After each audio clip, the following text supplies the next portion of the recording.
Welcome to తొలి వార్తా news. వార్తలు చదువుతోంది మాధురి.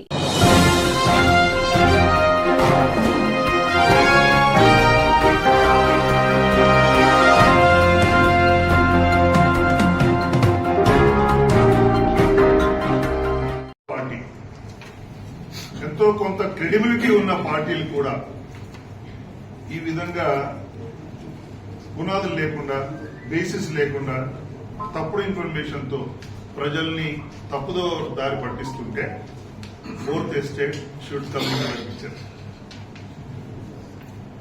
ఎందుకంటే మంచి చెడు మీద జయించాలంటే అన్ని వరాలు పనిచేసినప్పుడే అది అయిపోతాయి, అన్ని శక్తులు పనిచేస్తేనే అయిపోతాయి, ఐకమత్యంగా ఎదుర్కొంటేనే అవుతుంది.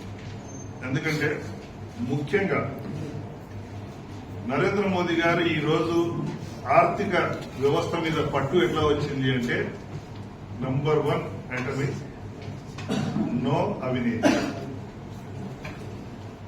70 మంది మినిస్టర్ల ఏ మినిస్టర్లో కూడా ఈ 9 సంవత్సరాల్లో, బ్రదర్ ఇంకా 10 సంవత్సరాలు, 3 నెలలు 10 సంవత్సరాలు అవుతుంది, ఒక అభియోగం గాని ఒక ఆరోపణ గాని ఏ మినిస్టర్ మీదన్నా ఉందా?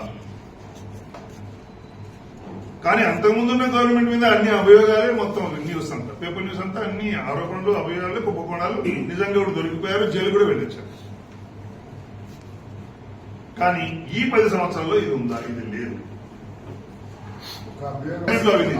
ఇది ఈ అభియోగం ఏంటంటే ఇది పొలిటికల్ జిమ్మిక్స్, పొలిటికల్ గేమ్. ఇవేంటంటే అరెస్ట్ చేయాల్సింది, చేయకుండా ఉండాల్సింది, నోటీస్ పంపించాల్సింది, పంపకుండా ఉండాల్సింది ఒక ఏజెన్సీ. అది సిబిఐ కానీ అదే ఏజెన్సీ ఏమన్నది, ఎలక్టోరల్ బాండ్స్ చట్టబద్దం కాదు, క్యాన్సర్ ఉంది, అయిపోయింది కదా. ఎందుకంటే అది ఒక ఏజెన్సీ, ఒక ఆర్థిక నిపుణులు, వాళ్ళు ఏం చేశారంటే ఎలక్ట్రల్ బాండ్స్ ఉంటే డొనేషన్, పొలిటికల్ డొనేషన్స్ ఎవరికి ఇస్తారని తెలియకుండా ఉండాలంటే ఎలక్ట్రల్ బాండ్స్ ఉండాలని వాళ్ళు ఇష్యూ చేశారు. కానీ సుప్రీంకోర్టు అనేది ఇది చట్టబద్దం కాదు అని క్యాన్సిల్ అయిపోయింది. అదేవిధంగా ఢిల్లీ గవర్నమెంట్ ఉన్న సిసోడియా కానీ ఇంకెవరైనా కానీ కోర్టుకు వెళ్లారు, కానీ కోర్టు ఈయన అరెస్ట్ చేయడం న్యాయం అన్నది కాబట్టి బయటకు రాలేదు. కవిత గారు కూడా సుప్రీంకోర్టుకు వెళ్లారు. సో అక్కడ విచారణ జరుగుతున్నప్పుడు మధ్యలో ఈ పొలిటికల్ అనడానికి జస్ట్ చెప్పడానికి ఆస్కారం ఉంది, కానీ దాంట్లో బేసిస్ లేదు. సద్వినియోగం అవుతున్నాయా లేదా? రాజీవ్ గాంధీ చెప్పినట్టు ₹1 15 పైసలే మామూలు వ్యక్తి జరుగుతుంది, 85 పైసలు మధ్యలో పోతున్నాయి అని ఒక ప్రైమ్ మినిస్టర్ ఆఫ్ ఇండియా చెప్పాడు. ఈ రోజు జన్ధన్ ఖాతా వల్ల 15 పైసలు కాదు కదా, ఒక్క నయా పైసలు కూడా పోకుండా డైరెక్ట్ అకౌంట్ లో పడుతుందా లేదా? సరిగా ఆ స్టేట్మెంట్, ఆ వీడియో మీరు చూస్తే అర్థమవుతుంది. నల్లధనం స్విస్ బ్యాంక్ లో మన భారతీయులు వేసిన డబ్బంతా తీసుకొస్తే మన భారతీయులందరికీ ఒకరికి 15 లక్షలు వస్తుంది అన్నాడు నరేంద్ర మోదీ. అంతేగాని అదంతా నేను తీసుకొచ్చి మీ అందరికి 15 లక్షలు ఇస్తాను ఎక్కడ అనలేదు. మీరు కావాలంటే రెఫర్ దాన్ని వీళ్ళలో మాట్లాడుతున్నారు. పోరాటం చేస్తున్నాం ఆ టైంలో, చేస్తున్నాను. కేసీఆర్ గారు చాలా ఆశాభావంతో ఉన్నారు, 2 నెలల్లో వస్తుంది మనకు తెలంగాణ అన్నారు. పరకాల బై ఎలక్షన్ అయిపోయింది, గెలిచారు. గెలిచిన తర్వాత పబ్లిక్ అన్నారు, రాలేదు. 2 నెలలు, 3 నెలలు అయింది, 4 నెలలు అయింది, రాలేదు. అప్పుడు కేసీఆర్ అడిగారు, మీలాంటి వాళ్ళు, ఏ సార్ మీరు 2 నెలలు వస్తున్నారు, ఎలక్షన్ కొరకు అన్నారు, ఇప్పుడు రాలేదు అన్నారు.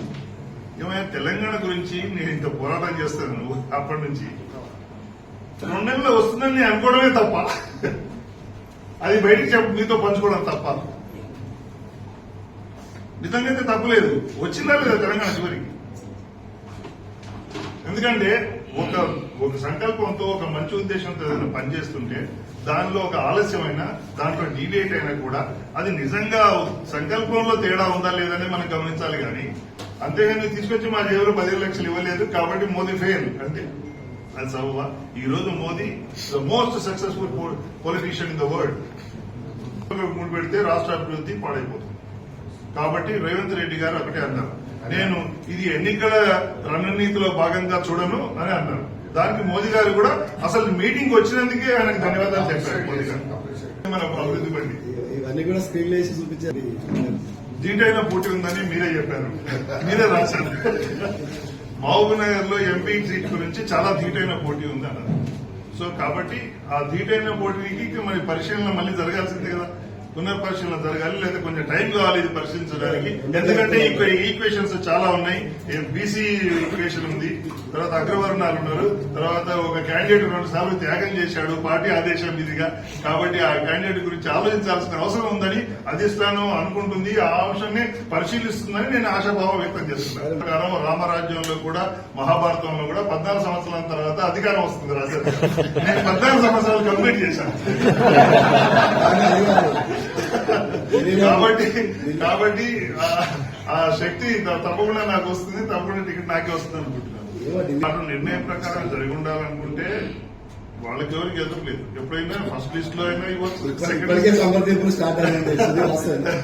లేదు. కాబట్టి అలాంటిది ఏమి ఉండదు. ఎందుకంటే అధిష్టానం అన్ని విషయాలని గమనిస్తుంది. అందరి యొక్క మనల్ని వాళ్ళు ముఖ్యంగా వాళ్ళు పోయేది సర్వే రిపోర్ట్ల వల్లనే. ఎందుకంటే ఎన్నికల కొరకు టికెట్ అడిగే వాళ్ళందరూ కూడా వారి మంచివన్నీ టికెట్ చెప్పుకుంటారు. వాళ్ళ లక్షణాలు మంచి లక్షణాలే చెప్పుకుంటారు. నేను అరుణ్ చెప్పుకుంటారు. సో మేము ముగ్గురు కూడా అలా చెప్పుకుని ఉంటాం అని వాళ్ళకి తెలుసు. కాబట్టి వాళ్ళ ఇన్ఫర్మేషన్ ప్రకారంగా ఇంటెలిజెన్స్ రిపోర్ట్ ఉంటుంది, పార్టీ సర్వే ఉంటుంది, తర్వాత కీ ఓటర్స్ ఒపీనియన్ కూడా తీసుకుంటారు. మధ్యలో బీజేపీ కూడా ఓటేయద్దు, బీజేపీకి ఓటేయండి అని చెప్పేటప్పుడు బీసీ వాదం కాదు.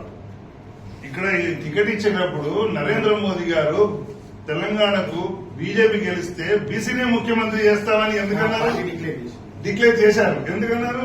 అందులో జాతీయ విధానికి ఏం డోకా లేదు. ఇక్కడున్న ప్రజల యొక్క అభిష్టం మేరకు ప్రభుత్వం ఏర్పడితే బాగా నడుస్తున్న ఉద్దేశంతో. అందుకే కదా సింగిల్ బెడ్రూమ్ ఆయన సీఎం చేశారు రాజస్థాన్ లో. ఎందుకు? తర్వాత బీసీని ఎందుకు మా మధ్యప్రదేశ్ లో చీఫ్ మినిస్టర్ చేశారు?